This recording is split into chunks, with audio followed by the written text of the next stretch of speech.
stuff that's not there. Yeah. Well, I mean, it's an obvious button, but mistakes happen. Thank you. Appreciate it. Well, again, like if you don't see the button, you don't know it's there. Yeah. Especially when there's another live button that you can just as easily push, and it would do the thing that you want it to do. You would suspect, even if it does not. All right, doctor. So at this moment, we are actually live. We don't have any listeners, but we are live, and it is recording.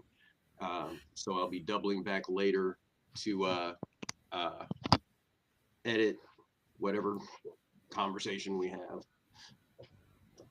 Okay, here we go. Hey, I'm Richard Gayton, and I want to welcome you all to Halo Love and Country. And we normally have an LGBTQ guest on with someone from the majority community talking about the risks that we take being in the military. But today we're going to depart from that topic a little bit.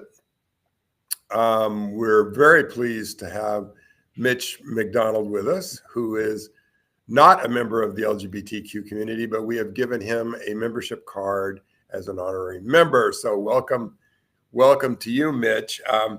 Mitch is an actor. You can catch him in Love and Country as the first sergeant. He does an excellent job in that supporting role. He's a political activist. I just made that up, but I think it's true. And he's the producer of our show. So, like I said, normally we have folks from the LGBTQ community. Interesting, we had a great deal of trouble finding anyone that was even responding to our request to be on the podcast. And what Mitch, I'll let him speak for himself, but what I'm guessing is that people are keeping their heads down. With the Trump administration coming in and what appears to be a lot of direct oppression and repression of minority people of all kinds, minority communities of all kinds. So I'm gonna let Mitch introduce himself a little bit more, and then we're gonna start a conversation about risk taking in the political environment currently, and wherever else we go. So welcome, Mitch. Hi. So it's actually kind of it's a weird spot that we're in. As a new show, it's completely possible that we're just far enough under the radar that we're not getting attention because people don't know who we are. But I find that difficult to accept as the answer in the face of not getting any response of any kind. Not even a polite, hey, we'll get back to you. We're not even seeing that. People are simply in full withdrawal, or well, not withdrawal, turtling. Everybody has their head down and they're trying not to be seen. Even the people you would expect who most want to be seen, the people who in the past have been most present, we just don't have them, and it's confusing and a little scary and very weird. Well, we're not turtling, you and me, anyway. There's two of us, and we hope our audience has come out from their shells a little bit and will take a listen and stand up in their own community for what they think is right. Well, we're not turtling for their community, you and me, anyway. There's two of us, and we hope. Sorry, that was a little background noise there.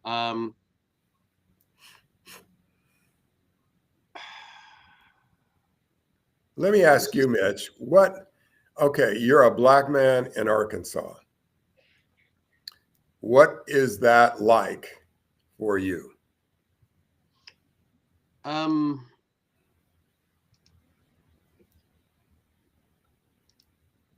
that is an interesting question. Where do you go with that?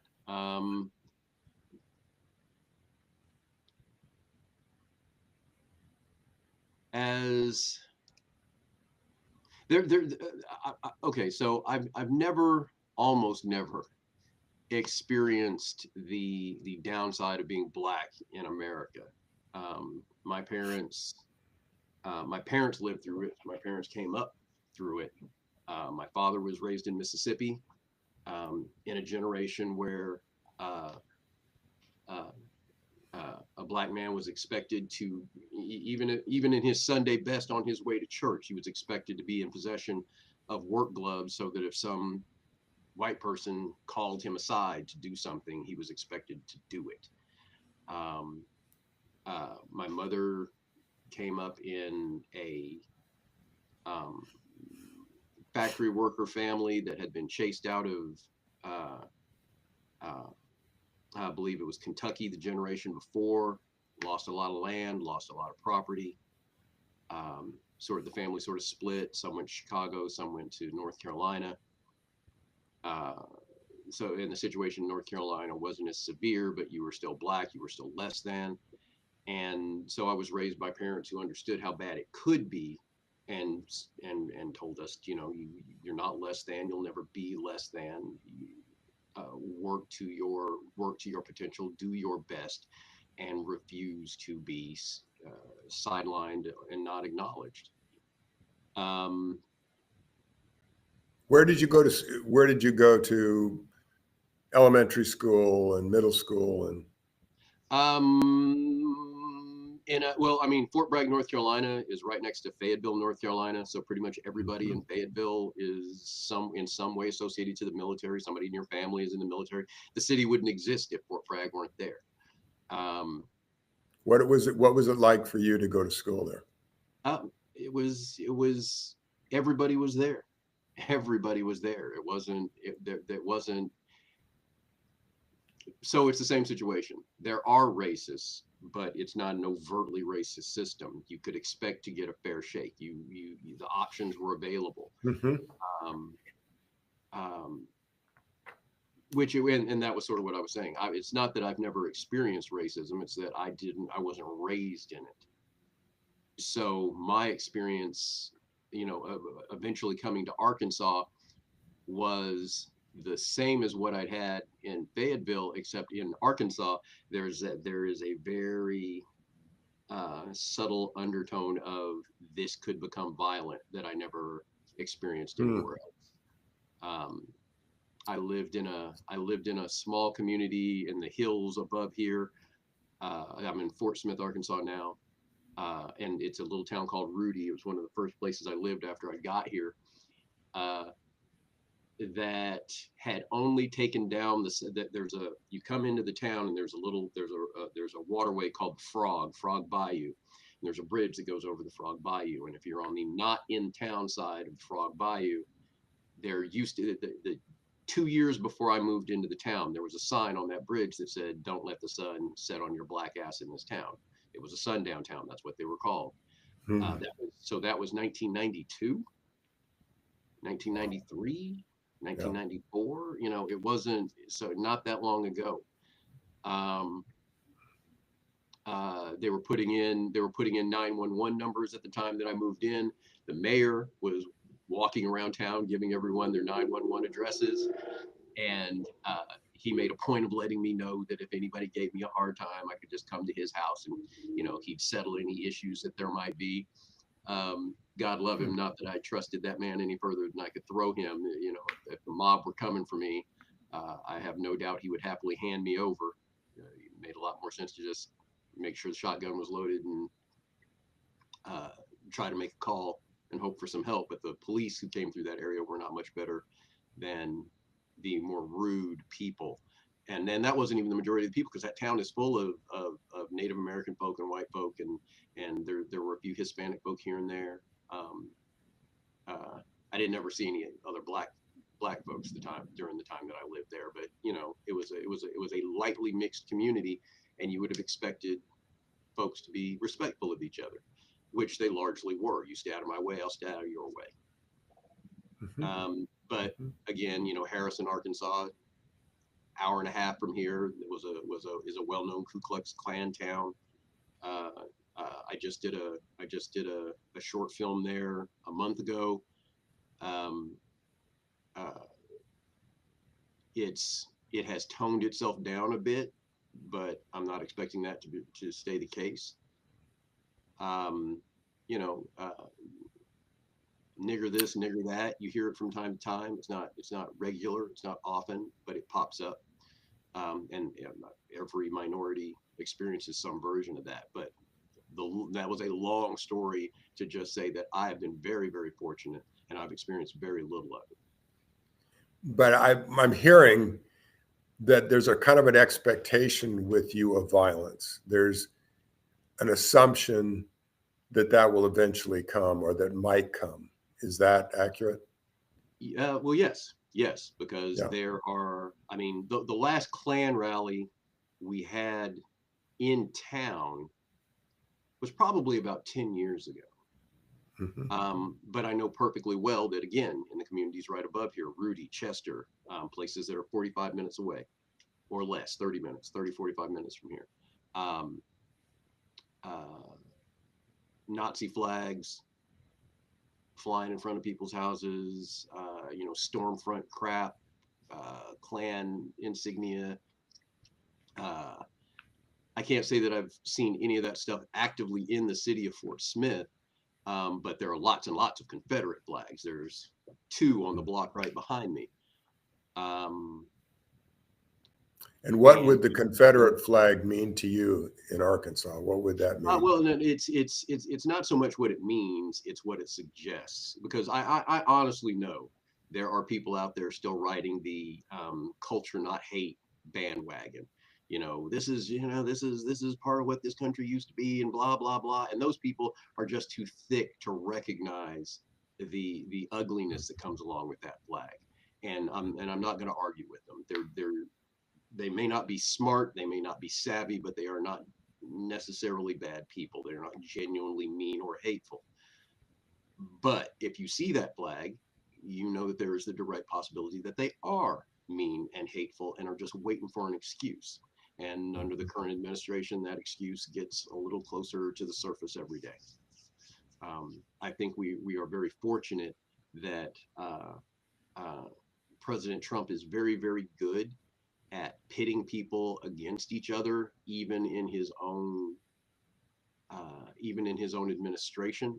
He needs people to be bowing to him, which means he needs them not talking to each other. He needs to be the center of the conversation. And if they are fighting with each other, that gives him the opportunity to twist their needs into his needs and better control them. And we're seeing that every day with the whole, you know, oh, I'm going to make your egg prices go lower. Yeah, and every move he's made is sending the economy closer to tanking so that he and his oligarch buddies can buy what's left of this country when the economy explodes. So if he can get, or whoever is with him can get us all fighting with each other, that kind of works for him, doesn't it? Yes. Yeah. If we can be arguing and fighting, and it's a great distraction, isn't it, from what he's doing, and gives him more freedom of action, as if he wants to, and which he has done, take on a more authoritarian presidency.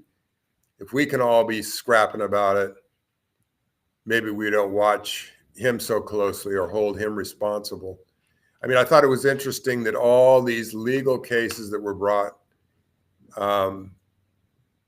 against him, he got the legal system all fighting within itself, and delayed, and then finally used it to escape the consequences for most of his actions, other than the 30 felonies, you know. Yeah, state crimes. Yeah. Right. And so but even with that, it's the question becomes how much damage is going to be done, and how long will it take to, how much damage is done and how long will it take to unwind that damage? Once you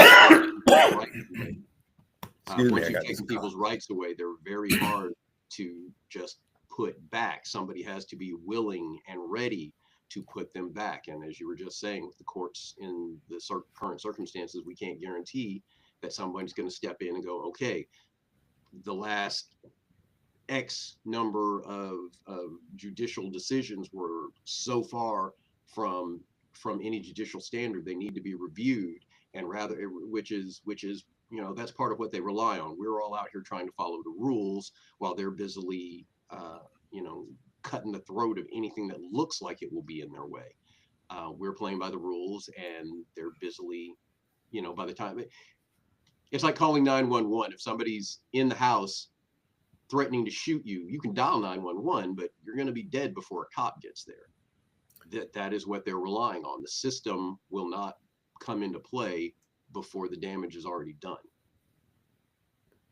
Okay, so so let's take that to where you are now. Where you live now, if you called 911, if somebody was coming after you and you called 911, what would happen, do you think? If it was a white man with a flag coming to your house, let's say. Yeah, no, we're not at a stage where the law isn't still in play. I know if I call the police, they're going to show up. If someone were threatening me, the real question becomes, how much of an excuse do they have, and how much of it do the police believe? I mean, if they're in my house threatening me, then I have 2 clubs, 2 knives, 3 swords within it, just in this room. Anybody comes through that door, they're being dealt with. And I just have to hope that when the police arrive, they go, oh, well, that was a completely legal defense of your property, as opposed to, well, you should have retreated first, or you should have asked them to leave, or you could have barricaded the room you were in and then waited for us to arrive, as opposed to leaving us this damaged lump that used to be a person. But I don't worry that the authorities aren't going to respond. I only worry that how they're going to see the situation, whether they're going to blame you or exactly hold you responsible because you're black. No, and not because I'm black. Realistically, okay, in my area, in this little town, the police are functional and trustworthy. My concern is that when state rules start coming down, changing how they're intended to act, they won't know what to do. They won't stand on the side of what they know is legal. They won't stand on the side of what they know is legal and right. They will simply follow the instructions sent down from Little Rock. But you've got weapons, you're armed. To the extent that I am allowed to be armed. Unfortunately, I have a felon who lives here. He's just in weird circumstances and needs somebody to look out for him. So at this time, I can't have firearms in the house. I have firearms, and with enough warning, I can retrieve them. But right now, it is melee. So on some level, at least in your emotions, you do feel threatened to be armed in your house, to be armed in your car. There is that risk factor that we're always talking about. What could happen?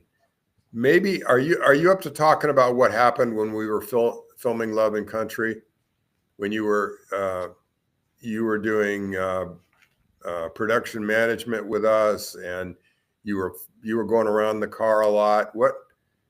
And we were. Well, okay, so we were in Harrisburg. Did I get that right? Mhm. Harrisburg. We were in Harrisburg. Harrisburg, which is the the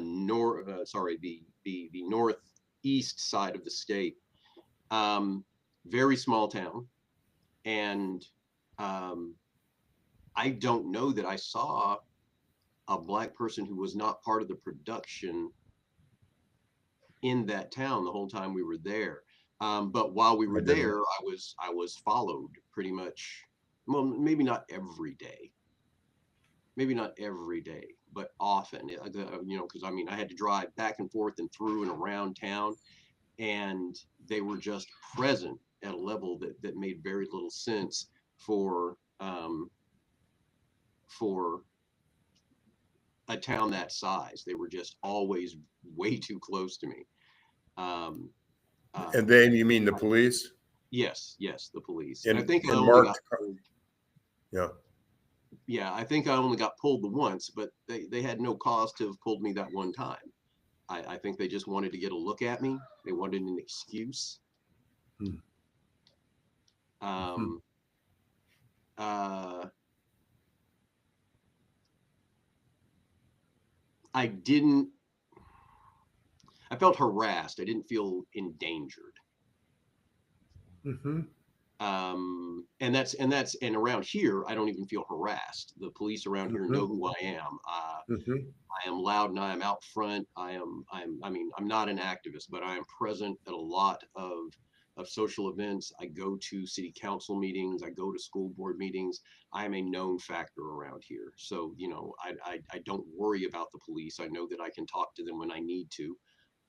Whether, you know, even if it's just in a casual fashion. I have occasionally stopped officers who didn't seem to be particularly busy, just to ask them questions about circumstances, law, what, you know, why they're doing certain things during certain times of day. Um, yeah, No problem where you live. Yeah. No problem where you live with the Right, police. Yeah. right, And I just as a reference, we were shooting on location out in the countryside around Harrisburg, and down from, I don't know, up or down from near, not too far from Jonesboro. right. Very close And to 20 and minutes out of we Jonesboro. sometimes we would have, I don't know, 7 or 8 cars, or we were all over the place all the time, driving out into the forest, onto the rice fields, and we weren't an all white cast, but nearly, and all the drivers were white. None of us was ever stopped. None of us was ever followed that I know of. I never saw a police officer the whole time I was there. We were shooting for 30 days. So, yeah. So, but harassment is a kind of,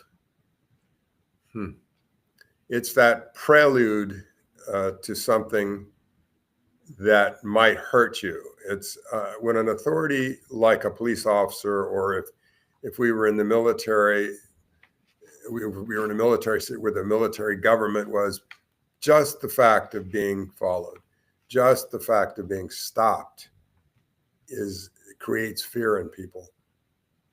Oh, And yeah. it, No, and yeah, that absolutely applies to me. You know, I see police lights. They don't have to be anywhere near me or even intended for me. And I get a moment of, okay. you're on guard then. Yeah. But that's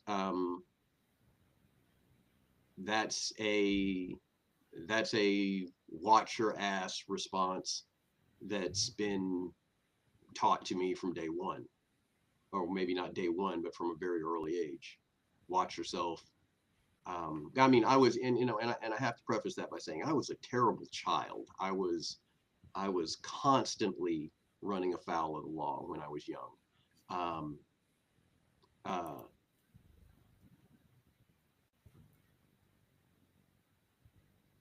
I have never When you been. were running afoul of the law, did anybody hurt you? Oh, no. No. Okay. And I mean, realistically, there have only been two circumstances that potentially went past harassment. There was only two. There have only been two. Separating. We're constantly watching you. If you make a mistake, we're going to be on you. That's, because no one has ever pulled me where I wasn't necessarily doing something wrong, but the fact that they were paying enough attention to have caught me every single time I was doing something wrong is a separate issue. I have always been an easy target because I've always been way too loud and way too out front.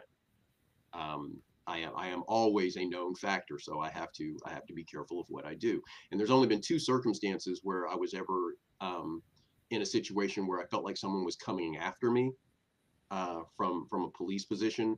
One was a cop who he knew that my paperwork in my car wasn't right, and I got pulled by a completely different police officer who I admitted immediately, my paperwork isn't right. Here's why my paperwork isn't right. This is what I'm trying to do to get my paperwork right.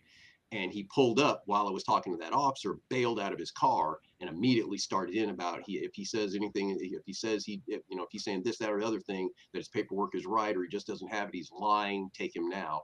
And I hadn't done that. I was completely honest with the officer about what I was doing. And there was one time that I was arrested, failure to pay fines, which happened a lot because I was congenitally broke. And I mouthed off to the duty officer because, my argument was always, you guys know where I live. If I'm behind, you could have always sent me some notification that I missed a payment or I've forgotten to do something. You always know where to find me. You could just send a letter and I would know that I owed you money. Instead, you show up and you arrest me. I didn't ask to be here, and I'm not in the mood for your bullshit or your rules. And the duty officer was that far from smacking me. He was that far from it. And the only thing that saved me was that there was a female officer passing through at the exact moment that exchange happened, and she stepped in. And she was basically with the, hey, what's going on here? And, he was ready to slam me through the floor and deal with me. And, and he's like, he's mouthing off, he's this, he's that. And she's like, him, no, he's polite. No, that's a misunderstanding. Young man, go over there, sit down. I'll get him. Don't worry about it. And it just, and instantly diffused. But those are the only times. At all. Yeah. Yeah. She brushed the whole situation off. But those are the only times in my life that I've ever been. Well, let me give you to be on the receiving end of incoming from the police. Okay, let's contrast here a little bit. Okay. All right. So I was a white kid, obviously, growing up in a segregated neighborhood in Long Beach. Not rich yet, but that community was headed for the rich community, but we were well off. No black people, no brown people. I don't know. It was just lily white. And I was a little shit. And I did all kinds of stuff with my buddies. And one time we were playing on a construction site, and we weren't supposed to be there, I guess. And we were throwing stuff around and making noise, and the neighbors called the police. And I took off like a rabbit. I was about 13, ran from the police, jumped over a wall, hid from them, finally ended up back home. And my buddies in the meantime had told the police where I lived. And they just talked to my father. Just talked to him a little bit. He talked to me a little bit. He said, son, you really shouldn't do that. And I don't remember anything else happening. And then another experience, we collected Christmas trees at Christmas time, at the end of Christmas time. And we created this huge bonfire in the lot next door. Huge, dangerous thing. Just don't ask me why we had the freedom to do that, but we did. The fire department came by, waved. The police came by, waved. My father by then was there. He had me go get a garden hose just in case. And everything was fine. Not to mention the time I stole a comic book in the store and got caught. And, you know, all of the, and usually this stuff I was pulling, the police never came, or if they did, they handled it in some other way other than taking me anywhere. They didn't even seem to want to talk to me. And I often say, if the police had been there and watching closely, like you're talking, I would have definitely been in the juvenile system. I won't tell you the rest of the stuff I did. But that's well, no, and okay, so which is why I was saying, you know, I haven't dealt with a lot of that in my life. My story would be exactly like your story. I got away with so much stuff. There was so much stuff. People just said, please be a good boy. Don't do that anymore. So many times I was cut slack. So many times I was cut loose.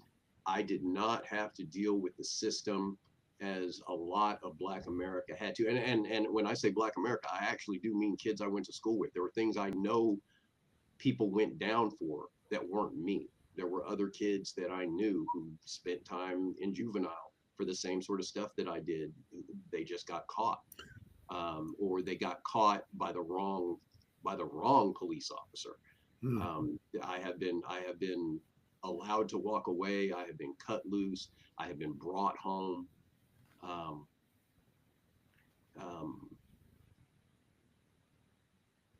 Why do you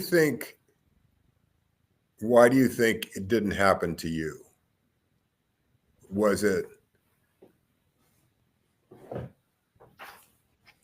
did you escape that?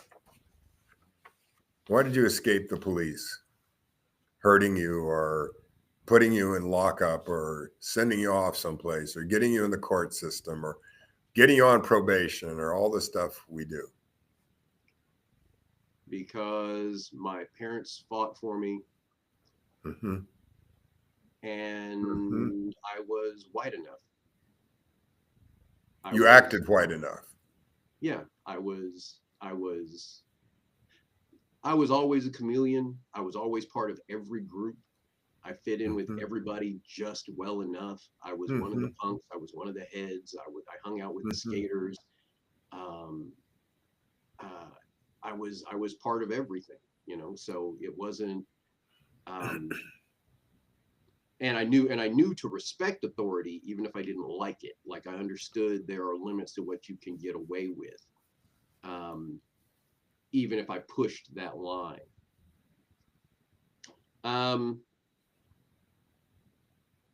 But I think so I guess that's what we're. But in the long run, I guess that's what we're coming back to. A lot of what is on the cusp of happening isn't about whether or not you're obeying the rules. The rules are being twisted so that even as a law-abiding citizen, your existence is about to potentially become criminal. You know, we've got a Congress that's talking about passing bathroom laws that will allow the police to examine your genitals to be sure you're in the bathroom you're supposed to be in. They would enjoy that, I'll bet.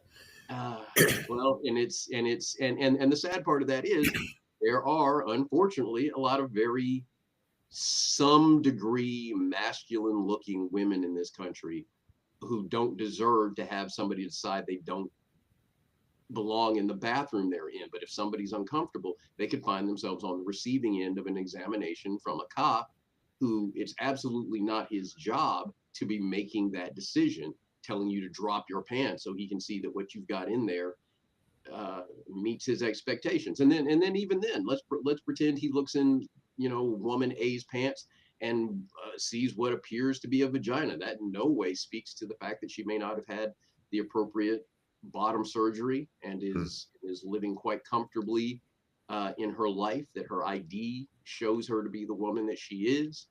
But it doesn't change the fact that she just had to drop trowel in front of some cop. Even if he can't take it any further than that, I cannot imagine that humiliation. I cannot imagine. Yeah, I mean, because that is slavery. That is being controlled by outside forces that have nothing to do with you on an extremely intimate level. And Yeah, the whole trans issue is, I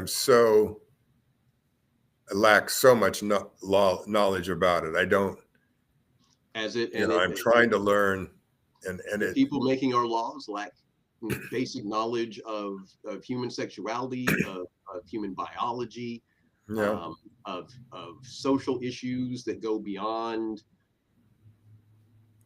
last year, the last 10 years. There is so much information our legislators don't have and don't care to know.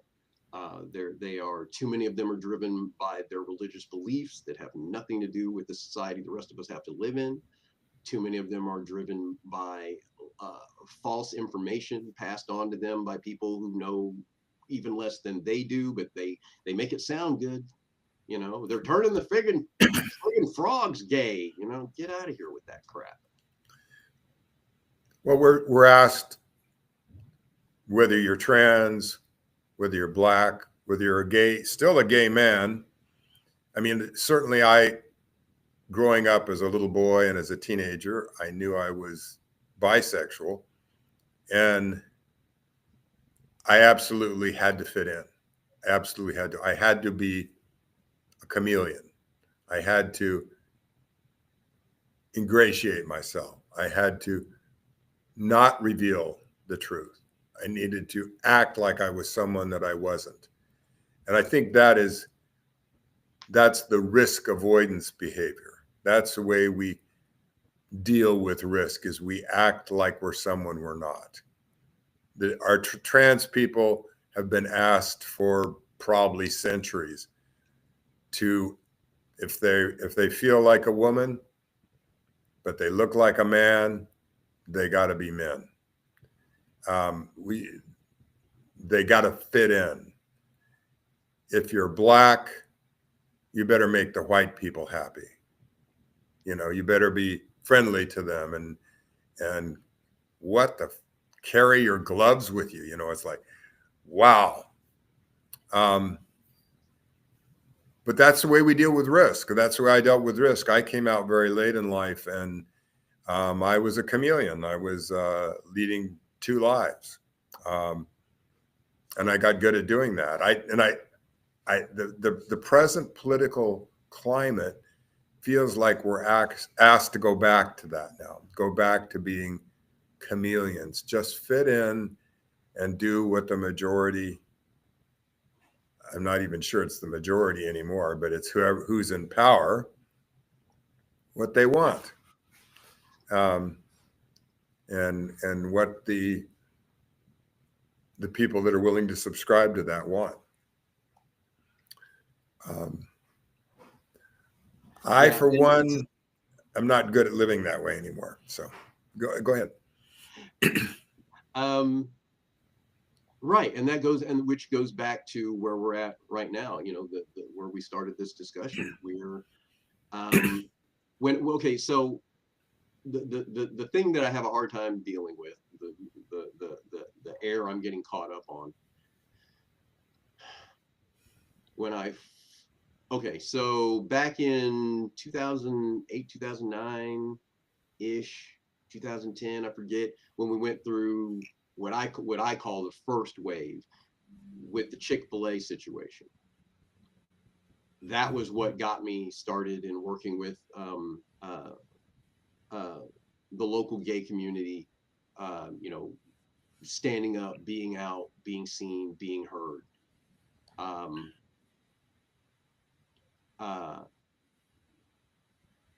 And the reason I stepped away from working with the local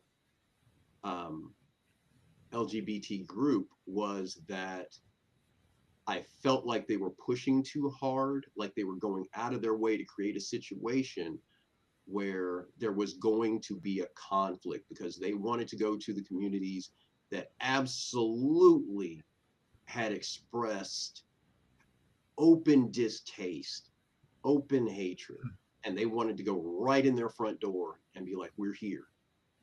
And I was scared to death for them. And eventually I had to just step back because I was like, you're going to get hurt. And I'm not going to be able to do anything about it except get hurt with you. And I am not okay with that. So I retreated. And now I turn around and I look out here now and they've all retreated.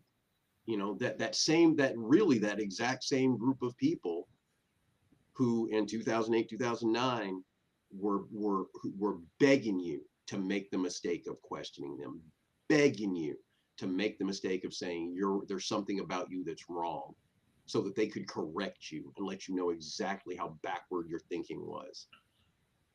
Those people they're gone. I cannot find a single one of them. I can't get any of them to have a conversation on any level, no matter how subtle. They're all gone. And I am, you cannot tell other people how to protect themselves. You can't tell other people how to resist. You can't tell other people how to resist. You can't tell other people how to, what is the word that I'm losing here? Protest. You can't tell other people how to protest. Thank you, Roy Woods Jr. You can't tell other people how to protest.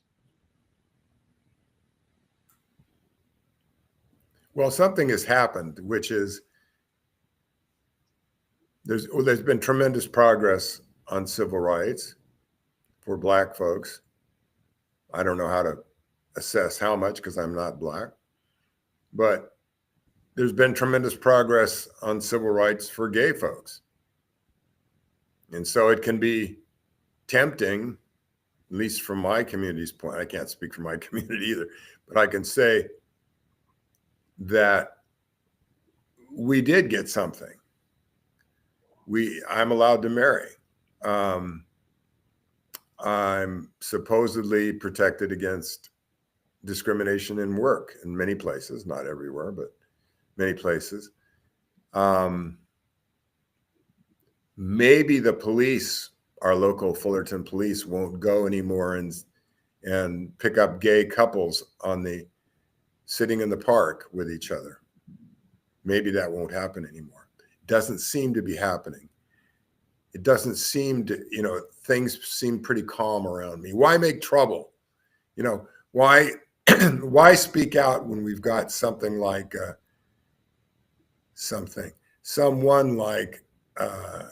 our president right now? Why make yourself a target?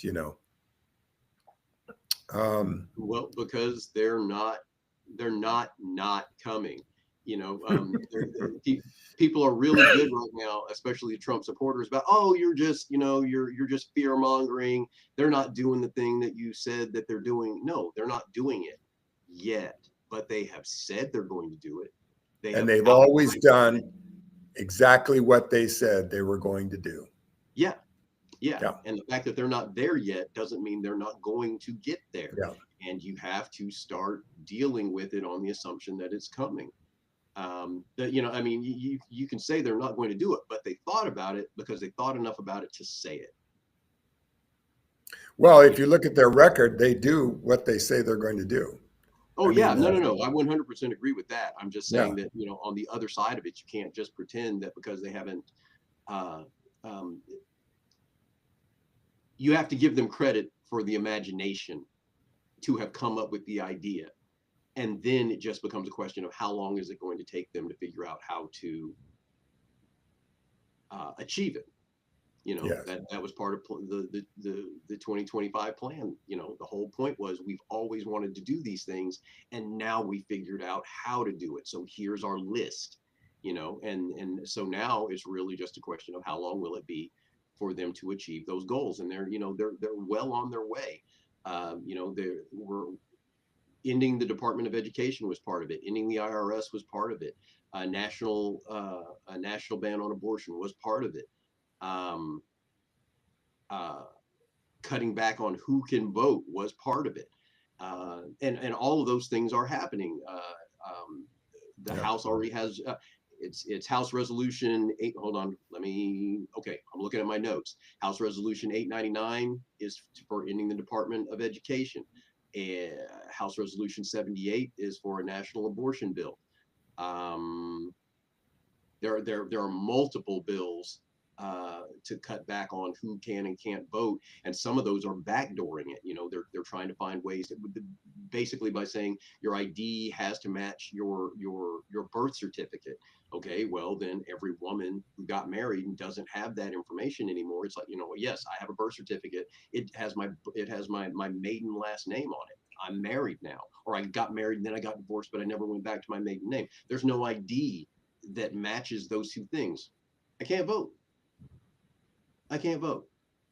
And a lot of HR to end the IRS. Yeah. And HR 28 to make sure that anyone who was born male doesn't play in a female sport, which, and as multiple people have been pointing out, in the United States of America, that is literally 5 kids. It is a national, they're trying to push a federal law on 5 kids. Crazy, isn't it? Yeah. You want to talk about fear mongering? There you go. Well, and there's the best way to scare people is, what they've talked about is flooding the zone. Just throw all this stuff out there, all these initiatives very quickly. And so people are, blindsided by it. And so you don't know which one to take on. So you turtle. Right. Well, yes and no, because I remember originally hearing that from Steve Bannon, and he immediately put it forward as these Democrats are so stupid they won't know how to handle it. It's not about being stupid. Every one of those points is something that needs to be addressed. And if you hit us with 3 things this week, it's not about being too stupid to handle it. It's about being overwhelmed with, I have to handle this one because the legal system says I have to handle this one.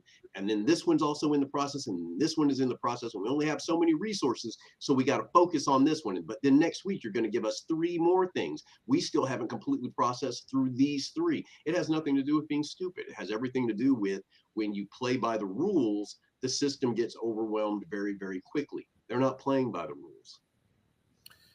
Do you think the opposition should play by the rules? No.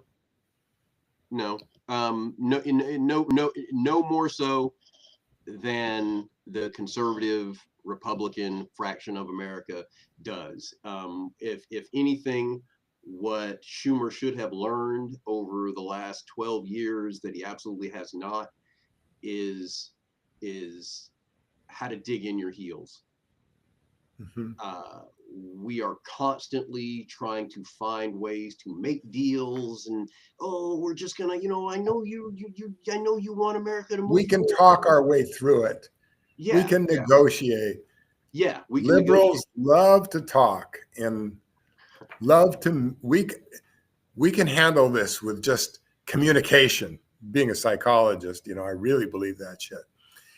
And a lot of times you can handle things with communication. You can only handle them by taking action.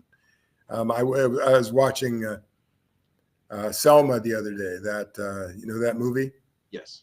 Yeah, about Martin Luther King, and trying to be reasonable, trying to communicate, trying to negotiate, and finally just having to march.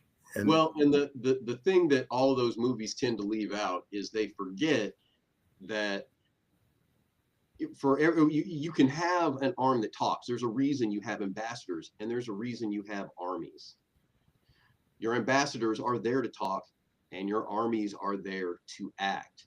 And even during that period, we had Martin Luther King Jr. After a while, we had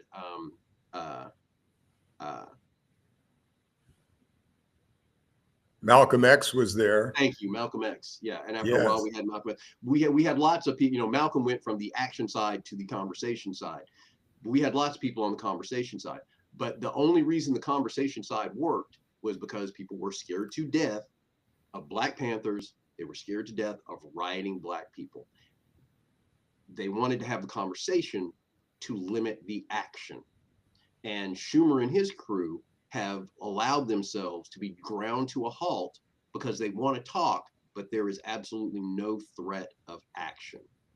And all they really need to do is just stop, the same way the Republicans did when Biden was in office, the same way they did when Obama was in office, rather the same way the Republicans did it then. Just stop. Don't help them do anything. Don't vote yes for anything they want to do. Yeah, find a way, dig in your feet, drag the process out to the point that the bill dies, wait for the next one come along and do it again. It's the same stuff. But we're coming up on, we're coming up to this funding the government deadline on March 14th. Yes. And I hate to see the federal employees be, laid off without pay. That bothers me. But it seems like that we should just say no to that too. And anything, because the Republicans are just using that to advance more stuff in their agenda. Yes. It just seems like the time is to just dig in your heels and say no. And action and total inaction seems to me passive resistance, active resistance. Well, gay people love to talk. Okay, we can communicate. We can just blah blah. Many of us, not all of us. But during the AIDS crisis, it was ACT UP, that group that threw blood, that did sit-ins, that got arrested. Those are the people that made communication possible. Staying in the closet and not saying that, one of the most brilliant things that was ever suggested was everybody at every level come out to your children, come out to your parents, come out to your world, all around you. And pretty soon everybody's out. And now it becomes really, really hard. But that was action, little, small, direct action that just turned into everything. And I think what's time now is for people, and I don't know what form it will take, but it's time for people who don't want an authoritarian government to take action and to take the risk. And I don't know how much risk this little podcast is, but it's to me it's a small risk, but it's maybe one that 1 million people can take now, is to begin to speak out and to look for ways that they can take action at a local level, And I don't consider this to be a small risk, because this is going on record. And people, and there's really nothing you can do worse than going on record. I mean, we say the internet is forever. And occasionally it works in our favor. Occasionally we can grab up one of these tight ass Republicans and point back and go, remember when you said this? Remember when you said this? Remember when you said this? It's a little easier now because it's no longer about, well, it was written in a newspaper, but they misconstrued what I said. No. Here's you speaking out loud. I can see your face. I can hear your words. Nothing has been changed. There's the question. There's your answer. You said that. So, being on the record is one of the worst things you can do when you don't want to have to pay a penalty. And right now, they're going to use our broadcast to put us in the gulag. And so exactly. So but we'll share a cell. What the heck? Well, as far as gulags go, it's like, because, so unfortunately, it was just earlier this week. There was an FBI agent, Marcus Allen. He's a whistleblower, basically speaking out against the way that the FBI current, their administration is dragging their feet and trying to punish agents.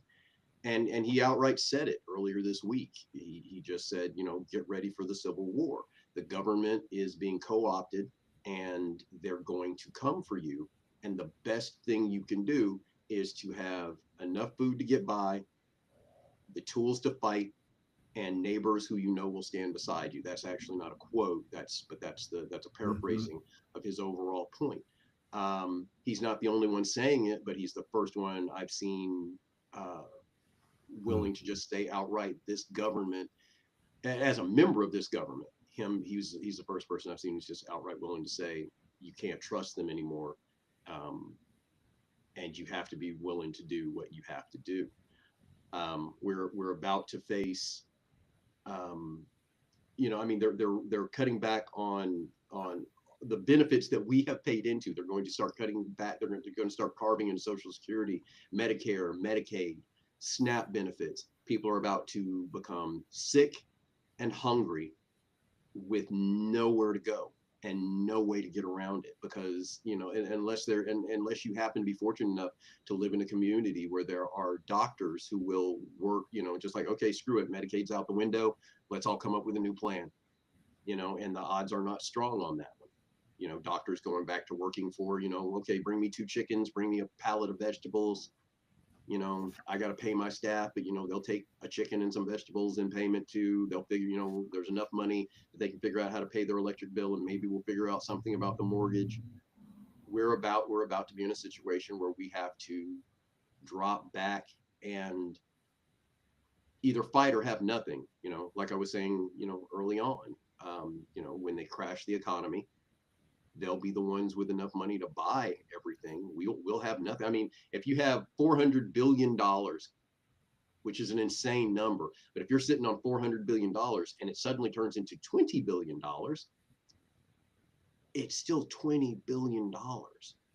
You can get anything you want with $20 billion. And if that means buying up all of our homes and all of our businesses and all of our national forests and all of our waterways, they will absolutely do that, because they're already in the process of making it so that they can do those things. Well, that's what happened in 2008. Remember, during the big meltdown here in California, these huge corporations came in and bought up houses. Yes. Just at the bottom of the houses, lost half their value. They were buying them left and right. Thousands and thousands of houses were bought and were purchased or in foreclosure or whatever, were snapped up by these corporations. Yeah. Yeah. Yeah. And then even then, like at this point, and it's awkward because, like, okay, my current list is Pepsi, Google, Amazon, Paramount. Well, no, okay, and we're only talking about DEI at this point. Because like I haven't done business with Amazon in forever. But Pepsi, Google, Paramount, which I was surprised to find out about, Warner Brothers, which I was surprised to find out about, had to sell my stock in Bank of America. I use PayPal for business on a regular basis, so I have to stop using them. Disney, who saw that coming? And like right now, doing what we're doing right now, we're on a Google platform.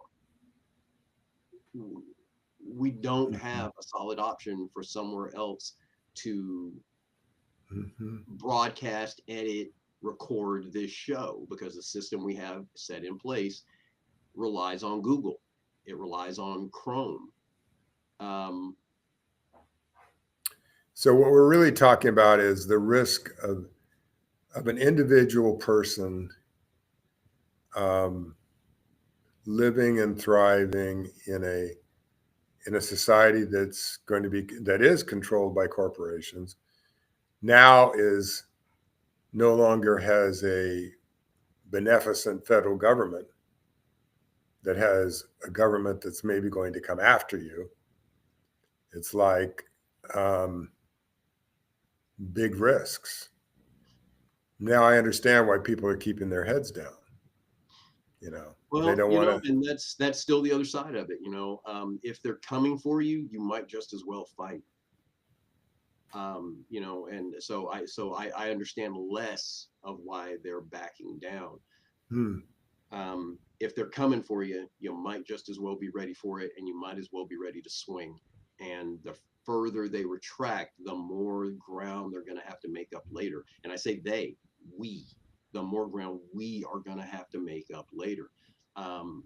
You know, our focus on the needs of the LGBTQ community, the circumstances in the military, those are absolutely real. But they're not the only community that has problems. And the fact that we don't all, you know, that every group isn't backstopped by the next group, because in the end, we all want the same single thing: human rights. We all want to be treated equally. We all want to be All want acknowledged. Yeah. We And the all reality of our country is we're just this huge group of groups of minorities that make up a majority. It's a kind of an odd sort of situation that we have so many languages, so many shades of skin, so many sexual orientations, so much. We have this huge variety. And the strength of our country, the strength of our country used to be that was what made us America. Diversity, is that we were diverse. Yeah. We were diverse. We were inclusive. And we did believe in equality. And I still do. So to quote Jasmine Crockett, one of my favorite politicians, fuck them.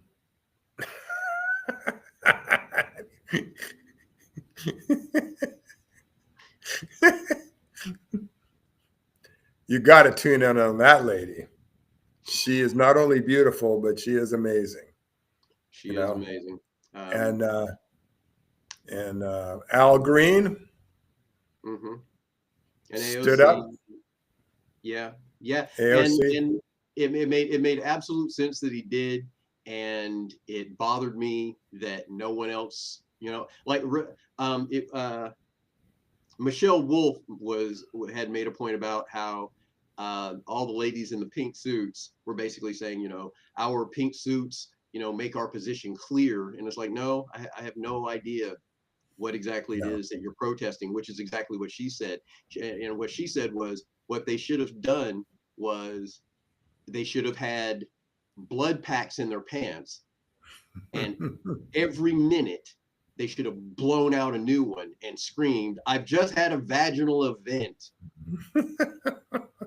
And they should have done that once a minute for the entirety of his speech, because there were like 100 of them wearing the suits. Yep. She was like, yeah, you will fill the entirety of his speech with this protest. And I can't argue with her. And it's women like Michelle Wolf and AOC and Ms. Crockett who are and in our past in charge, because they are leading the way. Yes. But they're not being allowed to lead. They're not being, you know, we still have a bunch of old people who are so far behind the curve running the show. And I don't understand that. And that's another thing about the politics in our country, because it's not just a Democrat thing. We don't, you know, we talk about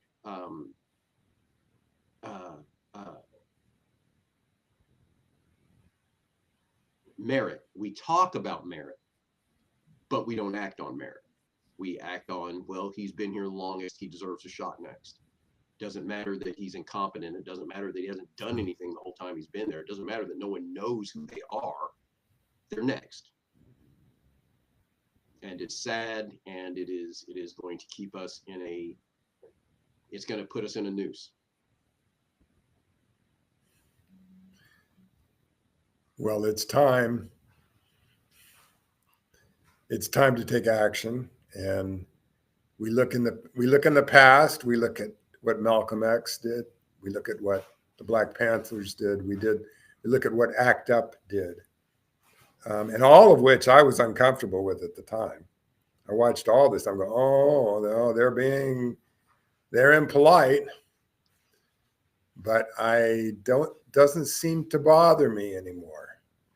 It actually enlivens me and makes me feel free when I see people stand up and act up.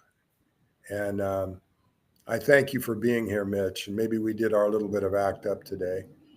And we hope you will like and subscribe, or don't like us and subscribe. We appreciate your eyeballs watching us. And if you want to read a book about two men that really bucked the system, get my novel Love and Country on Amazon. See, it's on Amazon, Mitch. Or the movie Love and Country, which is on Tubi for a little while longer, I think, and Amazon. And join us for the next one. And if you'd like to be on our podcast and you have a story about the risks you're taking, particularly as an LGBTQ person in the military, we'd love to hear from you. We'd love to hear from an active duty person, but it's probably a really scary time for them right now. And but we want your stories, and we thank you for joining us today. Thank you, everybody. And all right, it stopped.